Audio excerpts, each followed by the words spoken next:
Hello friends, welcome back my YouTube channel poetry lovers. आज का हमारा पोएम है an elegy written in a country churchyard by Thomas Gray. ये Thomas Gray की द्वारा लिखी गई बहुत ही फेमस पोएम है कंट्री चर्चयार्ड। चलिए हम पहले थोड़ा सा पोएम के बारे में जानते हैं। संध्या का समय है। कवि एक देहात के कब्रिस्तान में खड़ा हुआ है। जो कवि है वो एक देहात के कब्रिस्तान में खड़ा हुआ है। उसके सामने निर्धन एवं अज्ञात व्यक्तियों की कब्रें हैं। निर्धनता तथा अभाव के कारण इन व्यक्तियों की प्रतिभा सिरों दबी रही है। प्रस्तुत कविता में कवि ने ऐसे अभाव से पीड़ित लोगों के प्रति अपनी संवेदना प्रकट की है। कवि इसमें पीड़ित लोगों के बारे में बता रहा है कि पीड़ित लोगों की क्या दशा हुई है। चलिए फर्स्ट स्ट्रेंजा देखते हैं। The curfew tolls the knell of parting day.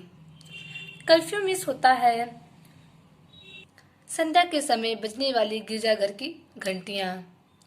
Parting day miss होता है दिन की समाप्ति।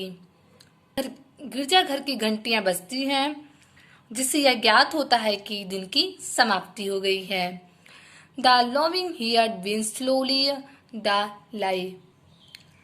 पशुएं भी अब अपने घर की ओर ये घंटी की आवाजें सुनकर उन्हें ऐसा ज्ञात होता है कि अब दिन समाप्त हो गया। वो भी अपने घर की ओर झुंड बना के चलने लगे हैं। The ploughman homeward plods his weary way. Ploughman मिस होता है किसान। होम वार्ड मिस अपने घर की ओर। अब थका हुआ किसान भी सारे काम को खत्म दिन भर का कार्य करके अब शाम के समय यानी कि दिन की समाप्ति के समय वह अपने घर को वापस जा रहा है। And leaves the world to darkness and to me। इस कब्रिस्तान में अंधकार के अलावा कवि और अंधकार के अलावा और कोई नहीं है। जो कवि है वो कब्रिस्तान में खड़ा हुआ है देहात के और ये कब्रों को देख रहा है और उनके बारे में सोच रहा है कि कैसे ये लोग अपनी संवेदनाएं प्रकट की हैं। तो अब अंधेरा हो चुका है। कवि और अंधकार के अलावा वहाँ कोई नहीं है। सेकंड स्टेंजा देखिए। बीनेथ दोज रज्ड इलिम्स डैट ये ट्रीज सेड। इलिम्स में होते हैं एक प्रकार का ये वृक्ष है। ये ट्रीज मतलब ये भी एक प्रकार का सदाबहार वृक्ष है। निर्धन ग्रामीण लोगों के इलिम्स के वृक्षों के नीचे और सदाबहार वृक्षों के नीचे अनेक कब्रें हैं।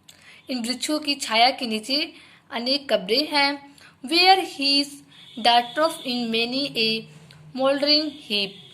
जिन पर सूखी घासें उगी हुई हैं और इन पर ढेर सारी मिट्टियों की ढेरे हैं।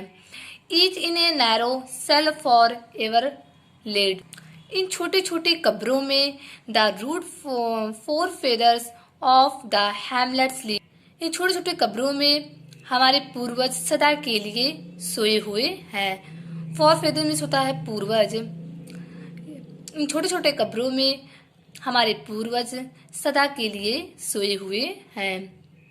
कहने का तात्पर्य मर चुके हैं। इसकी 3 स्टेंजा और हैं।